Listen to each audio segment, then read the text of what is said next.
रहीमपूरमध्ये नदीपात्र लुटले जात असताना प्रशासनाचे डोळे मिटलेले, ग्रामस्थांच्या वारंवार तक्रारींनाही दुर्लक्ष, अवैध वाळू माफियांना अभयदान. संगमनेर तालुक्यातील रहीमपूर परिसरात अवैध वाळू उपशाचा धक्कादायक प्रकार सातत्याने सुरू असून फरंडीच्या साहाय्याने नदीपात्रातून मोठ्या प्रमाणावर वाळू काढण्याचे प्रकार राजरोसपणे सुरू आहेत. स्थानिक ग्रामस्थांच्या अनेक तक्रारी, आक्षेप आणि वारंवार केलेल्या निवेदनानंतरही महसूल प्रशासनाकडून कोणतीही ठोस कारवाई न झाल्याने ग्रामस्थांमध्ये प्रचंड नाराजीचं वातावरण निर्माण झालं आहे. मिळालेल्या माहितीनुसार या वाळू उपशामुळे नदीपात्राचा समतोल बिघडत असून पाण्याची पातळी घटण्याची भीती व्यक्त केली जात आहे. तसेच या बेकायदेशीर उपशामुळे पूल, रस्ते आणि नदी काठावरील शेती क्षेत्रालाही संभाव्य धोका निर्माण झाला आहे. काळ्या बाजारात वाळूची विक्री करून मोठ्या प्रमाणात आर्थिक व्यवहार केला जात असल्याचा आरोप ग्रामस्थांनी केला आहे.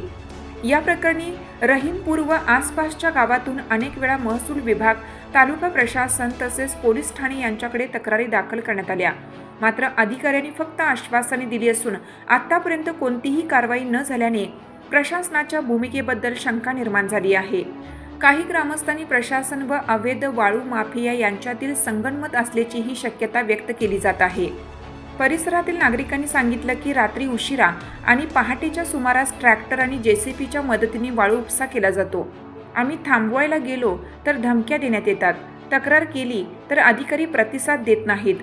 यावर उपाययोजना न झाल्यास पुढील काही दिवसांमध्ये ग्रामस्थांनी तीव्र आंदोलन करण्याचा इशारा दिला आहे.